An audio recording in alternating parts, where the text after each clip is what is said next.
has brought you guys a little gift, a tire gauge that I'll be handing out.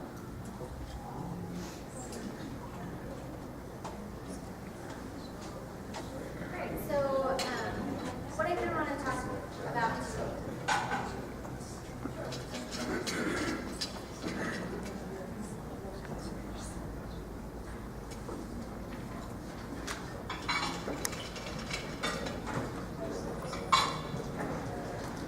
So what I wanted to talk about today is I just wanted to kind of give you a brief overview of the Utah Safety Council, who we are and what we do. And then, like was mentioned, talk about vehicle maintenance. We want to talk about some policies and how to prepare your vehicles for winter weather and long trips and things like that. And I also want to talk about our Utah Nets program that we have and some of the traffic safety program resources that we have available to you. So first, the Utah Safety Council. So the mission of the Utah Safety Council is basically to provide education, services, and products to Utah businesses, employers, and as well as the community to make Utah a safer and healthier place to live and work. The Utah Safety Council has been in Utah for about 80 years. And we've had some changes over the last 80 years. We've been a part of the Department of Public Safety, as well as we are now a chapter of the National Safety Council. We've been offering defensive driving education and programs here in Utah for almost 50 years. So Utah Safety Council is a nonprofit organization. We're kind of a quasi-governmental organization. We're governed by an 18-member board from a lot of companies around Utah, like ATK, Rio Tinto, Intermountain Healthcare, Davis County School District. So a lot of different board members from organizations around Utah govern the Utah Safety Council and what we do. We're a membership-based organization, of which you guys are a member of. Like was mentioned, there are about 850 organizations in Utah that are members and utilize our resources. There's 4 main topics that we cover at the Utah Safety Council. The first being traffic safety programs, which I'll go over more later. But we also do occupational safety training. We do a lot with OSHA compliance and advanced safety certificates. We also do a lot of different safety trainings like fire extinguisher and any kind of on-the-job safety trainings, as well as we do a contractor safety orientation and a mining safety and health training for new miners. We also do the National Safety Council's first aid and emergency care programs. We offer all kinds of education on emergency care as well as AEDs. We also have a home and community program that we have that provides information for off-the-job safety, like child passenger safety, safety in the home that employers can use to educate their employers to stay safe off the job as well. So that's kind of a little bit about what we do at the Safety Council. So delving into safely maintaining vehicles, one of the most important things you can do to help prevent crashes and all the related injuries and costs that are associated with those is making sure that you're selecting proper vehicles for your fleets, as well as regularly inspecting and maintaining those vehicles in a safe manner. So the first thing I wanted to go over today is regarding vehicle policies. So it's important to make sure that you have a traffic safety policy in place within your organization, and a key component of that is a vehicle maintenance policy. So some of the things that should be included in that policy are vehicle specifications. So kind of what that's talking about is selecting the vehicles to be used for whatever you're trying to accomplish with your employees. Do you need a truck? Do you need a van? Or researching those vehicles and making sure that they're meeting your needs. And then following the manufacturer's directions on those. So what are the cargo weight limits? Things like that. We want to make sure that those are being followed and utilized. As well as the laws in Utah, cargo securement, what are the laws on the roads? Making sure that those are being met. The second thing is permitted vehicle use. The important thing with that is, who can drive your vehicle? What needs to happen before they do? So every organization has kind of a different way they have their fleet set up. So some have a pool that employees check those vehicles out every day, or some have vehicles that are provided to employees for long-term use, and some employees just use their own vehicles for use. So just depending on what your organization is doing as well as far as the vehicles that are being used on the job, And that's a little bit different, but it's important in your policy to make sure that you're outlining what the guidelines are for that. So if it's checked out for a long-term use for an employee, who can use that vehicle? Can their spouse drive that, or is it just the employee? Can that be driven, for personal use, or is it just strictly for work-related purposes? It's important to outline those things in the permitted vehicle use section, as well as training. What kind of training needs to be happening? Driver agreements, do those need to be signed? What kind of motor vehicle checks need to be happening before this employee is out on the road and on the job? The third thing is maintenance and safety inspection. So in your policy, you should have something stating when the vehicles should be inspected and how they should be maintained. So in your vehicle owner's manual, it outlines all those annual safety checks and when things should happen. How often should you check the oil? How often should the tires be rotated and or replaced? Things like that. For your vehicles, it'd be good to have a file to keep all that information in and documented of when it's been inspected, when that registration is up, how often those things should be happening. Along with an annual kind of checkup on your vehicle, it's important to do periodic ones as well, making sure that they're cleaned, the windshields are cleaned so that there's no glare, things like that. I'm sure checking the tires. Along with this is like pre-trip inspections.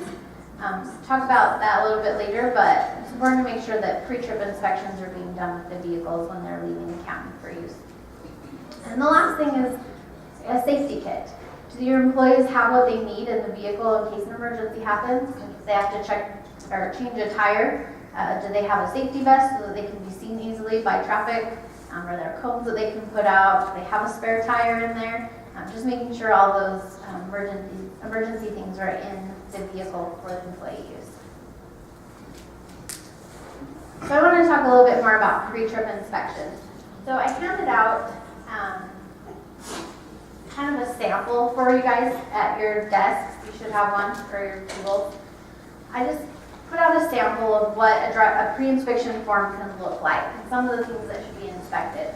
So a lot of these might seem kind of like mundane things that, a little bit maybe overcautious when checking vehicles every time it's being used. But it's important to make sure that, those things are being done, because a lot of times it's when accidents occur or injuries happen, a lot of times it's just because those little things are skipped. And they're really easy to do, and they're also really easy to forget. So, if you want to take a look at these guidelines, just a sample, you can look at it and see, how to tailor this to your specific needs, what you want to use, if there's any additional ideas you have, kind of make it your own, and look at those. And make sure employees are doing this. If you have a driver agreement that the drivers are signing, put in there that they need to be doing those pre-trip inspections. And then provide them with the pre-trip inspections and make sure they have plenty of copies to be doing those, as your policy dictates.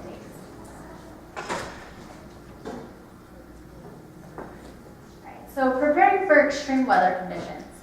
There's three things that I wanted to talk about today as far as preparing for different weather conditions you might encounter on the road. First of all, preparing the vehicle, and also about safety kits, and then making sure of preparing your drivers.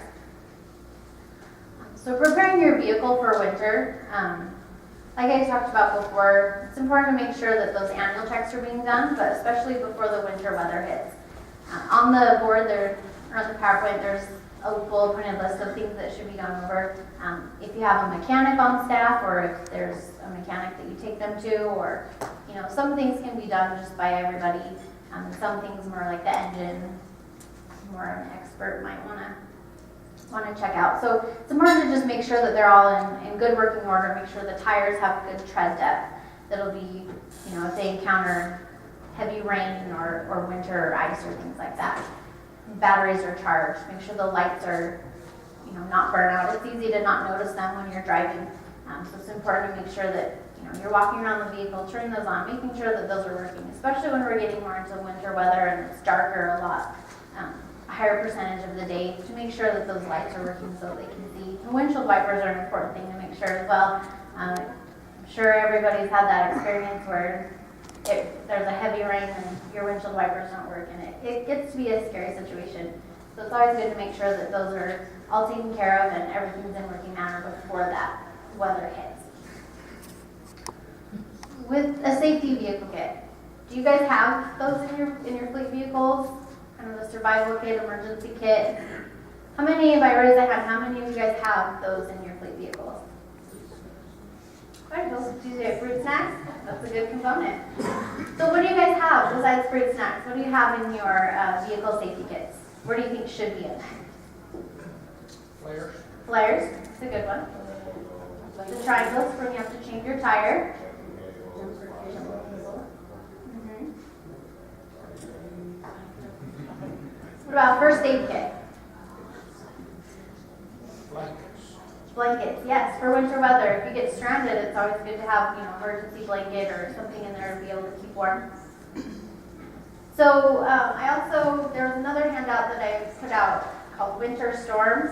And on there's a lot of different lists out there of things that you can include in your emergency kit. So this is just an idea of things that you can look at if you don't already have one, or if you already have one or want to see if there's some additional ideas of things that you want to include in that. Just look over that. There's just some things, you want to have some food in case, emergency kit, things like that, so that your employees are prepared. And, it's up to you as a company. So if you have a fleet vehicle, it would be, a good idea to make sure all those vehicles are equipped with this. But then also the employees that don't drive for work purposes, that are just commuters, it's important to, maybe educate them about the importance of having those kits so that they can be safe as well. Even if you don't drive for work, everybody drives, and it's important to make sure that everybody's prepared. So the third thing is preparing drivers. Make sure that your drivers are trained and prepared for the weather that we have in Utah. You can do this through safety training if you do defensive driving courses for your employees.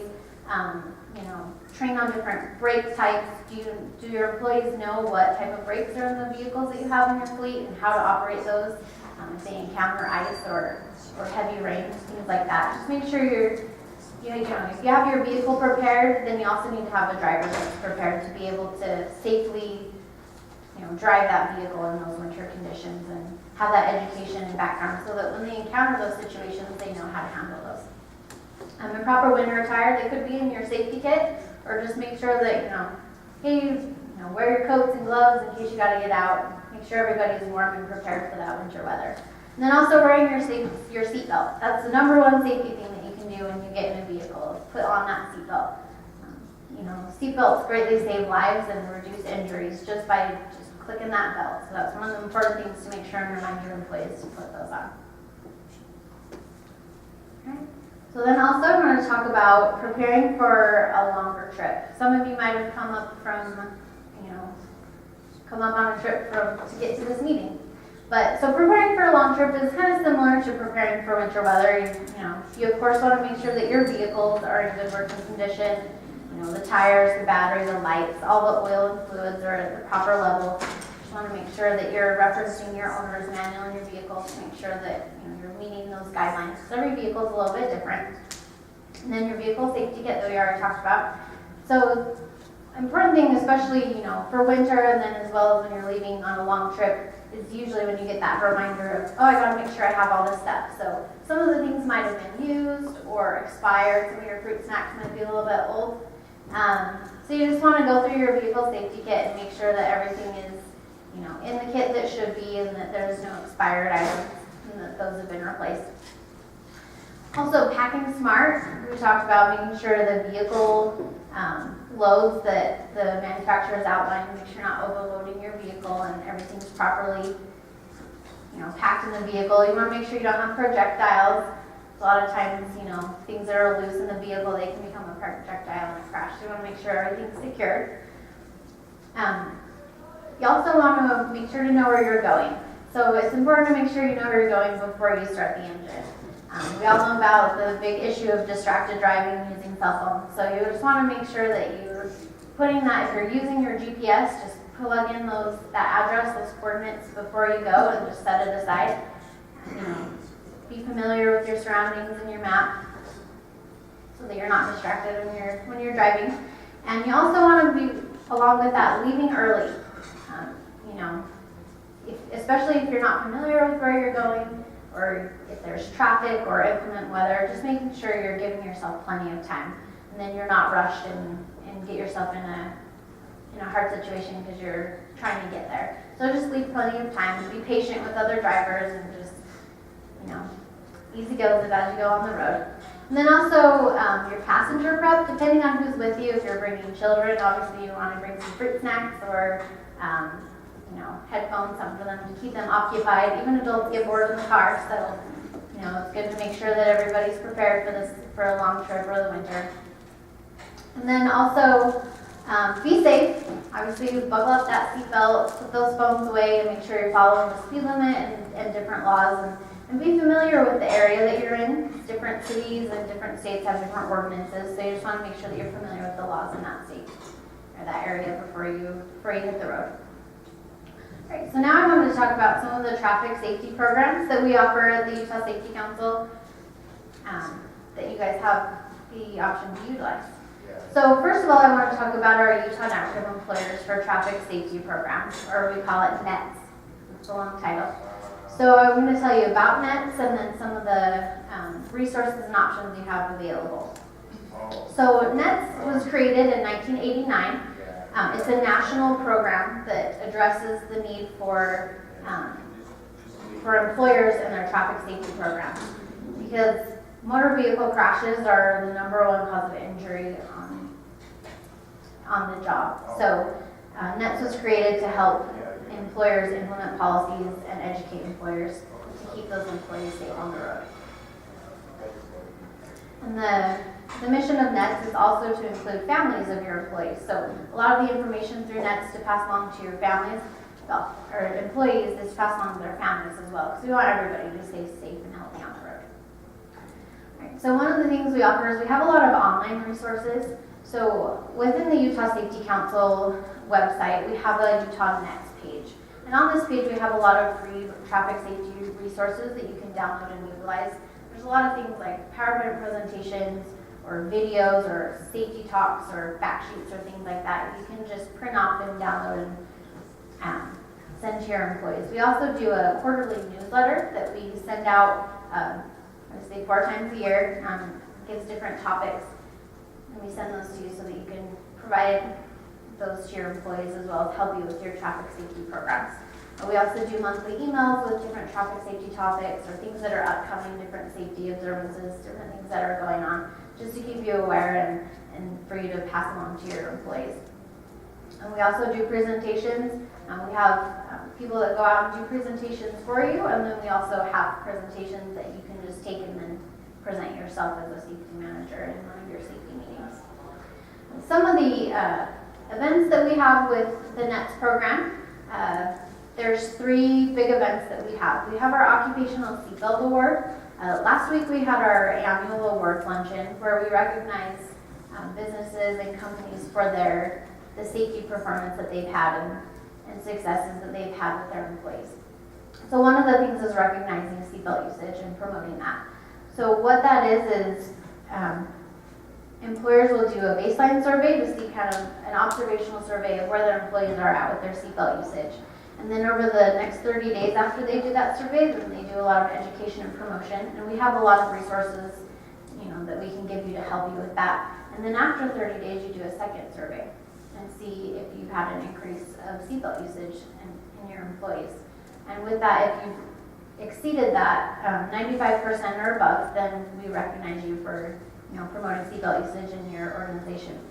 Next year it's going to be a little bit different. We're going to recognize employers who have 100% seatbelt usage as well as most improved. So we just want to encourage everybody to, if you don't have 100% seatbelt usage, to do your best to educate your employees to get them to put those seatbelts on, because that's a really important part of driving safe. So the second thing we have is Drive Safely Work Week.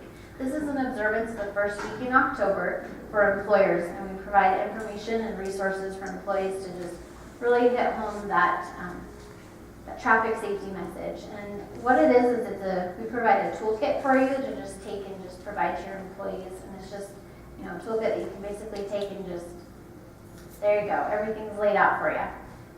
This year, we handed out a invitation to you. We have a kickoff event, the first day of Drive Safely Work Week, for all the safety managers, such as yourselves, to come and participate in that and get the resources for Drive Safely Work Week.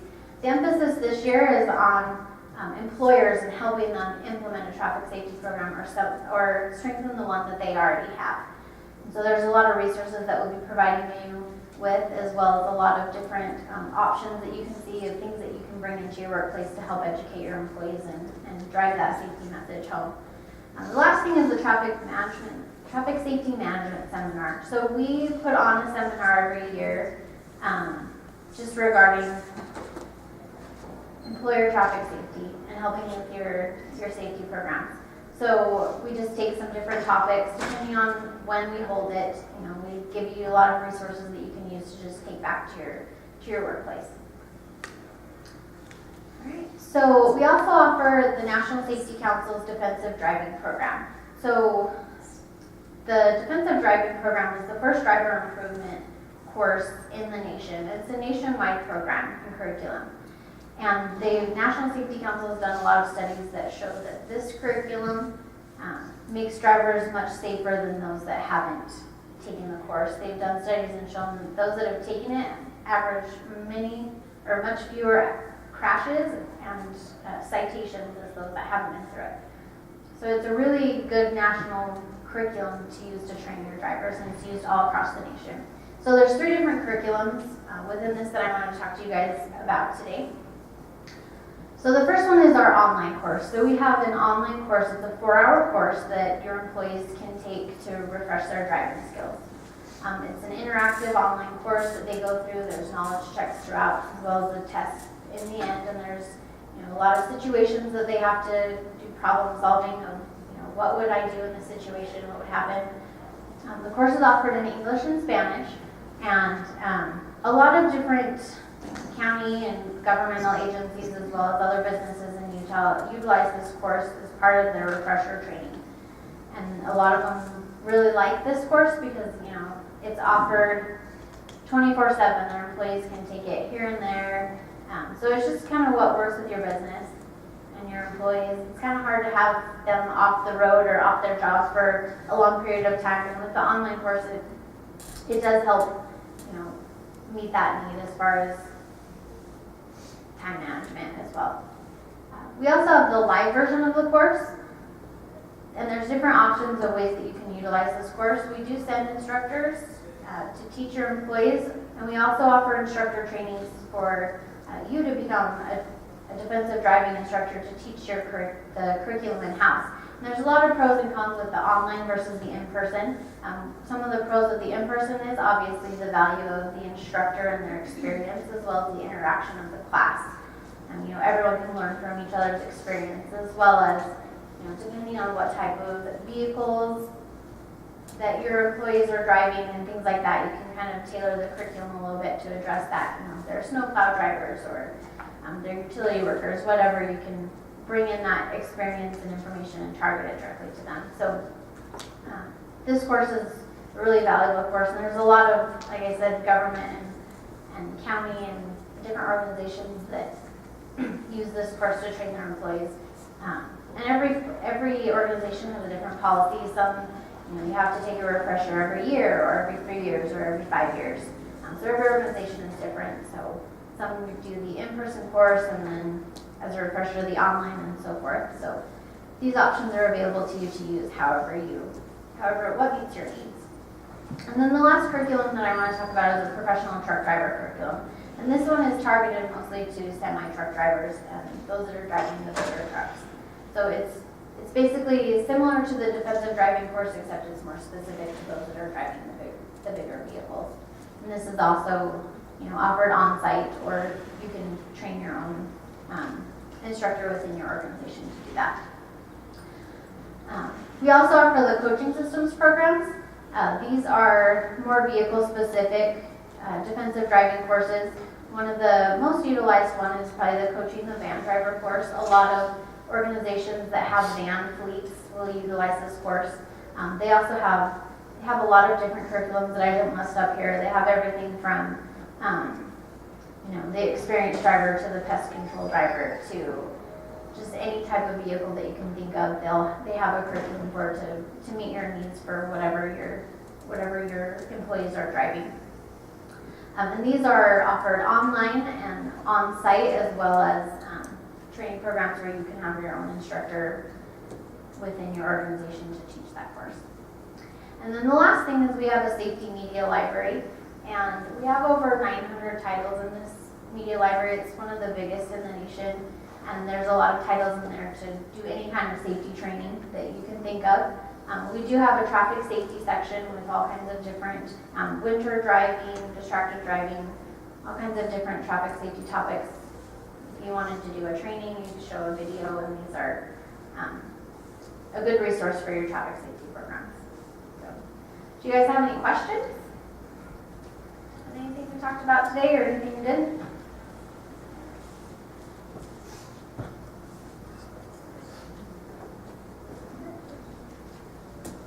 All right, well, thank you for having me today.